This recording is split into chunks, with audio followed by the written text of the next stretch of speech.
شروع اللہ کا نام لے کر جو بڑا مہربان نہایت رحم والا ہے۔ آسمان کی قسم جس میں برج ہیں، اور اس دن کی جس کا وعدہ ہے،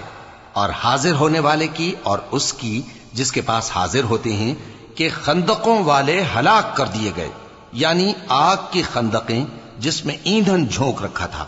جبکہ وہ ان کے کناروں پر بیٹھے ہوئے تھے اور جو ظلم وہ اہل ایمان پر کر رہے تھے ان کا نظارہ کر رہے تھے، اور ان کو مومنوں کی یہی بات بری لگتی تھی کہ وہ اللہ پر ایمان لائے تھے جو غالب ہے، سب خوبیوں والا ہے، جس کی آسمانوں اور زمین میں بادشاہی ہے، اور اللہ ہر چیز سے واقف ہے۔ جن لوگوں نے مومن مردوں اور مومن عورتوں کو تکلیفیں دیں اور توبہ نہ کی، ان کو دوزخ کا اور عذاب بھی ہوگا اور جلنے کا عذاب بھی، اور جو لوگ ایمان لائے اور نیک کام کرتے رہے ان کے لیے باغات ہیں جن کے نیچے نہریں بہ رہی ہیں، یہی بڑی کامیابی ہے۔ بے شک تمہارے پروردگار کی پکڑ بہت سخت ہے،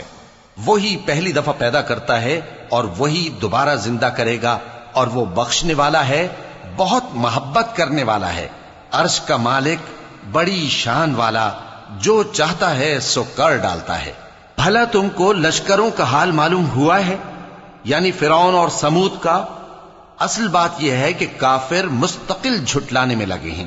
جبکہ اللہ بھی ان کو ہر طرف سے گھیرے ہوئے ہے۔ یہ کوئی معمولی کلام نہیں، بلکہ یہ قرآن عظیم الشان ہے، لوح محفوظ میں لکھا ہوا۔